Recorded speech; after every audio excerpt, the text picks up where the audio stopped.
My cheating father is forcing me to have a relationship with his stepdaughter, so I am going to stuck in his head that he is a cheater.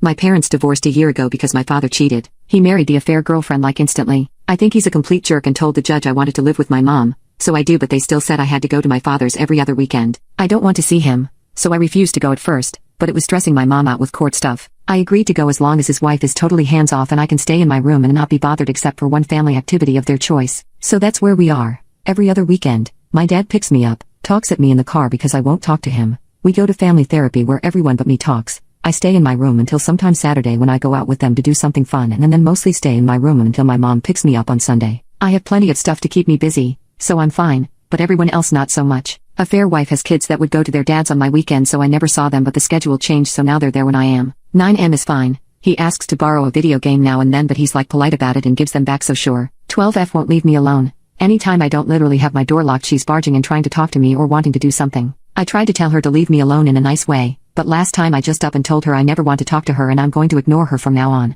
She cried about it. A fair wife got mad. My father said she's having a hard time with the divorce too and I shouldn't take it out on her. I told him he could stop forcing me to visit then and problem solved. Everyone is mad. My mom says she gets it, but 12F probably is just looking for someone not her parents to talk to. I just don't see why it has to be me. Update. So, tomorrow I'm turning into an unskippable cutscene in therapy. They want me to talk, so I've got a whole filibuster planned if I need it and no one else is getting a word in edgewise. My father will be addressed as cheater and a fair wife as adulteress from now on. If that doesn't get me dropped off back at my mom's, when the other two kids get to the house they are going to be told everything about the cheating. I'm rewriting the lyrics to a really catchy song to be about my cheating father so I can sing it at him and get it stuck in his head if needed. Guess we'll see if that works better than ignoring them. Update 2. It's been an intense weekend, y'all. I dropped all the nukes in therapy. My father nearly got kicked out of the session. He was big mad, but he wouldn't let me go home. As soon as the kids got to the house, I caught 12F and apologized for snapping at her and told her I had just been on edge a lot since her mom and my dad cheated and that's why everyone broke up. She didn't know, so she started crying and yelled at her mom and all hell broke loose, leaving out the rest for reasons, but my mom came to get me.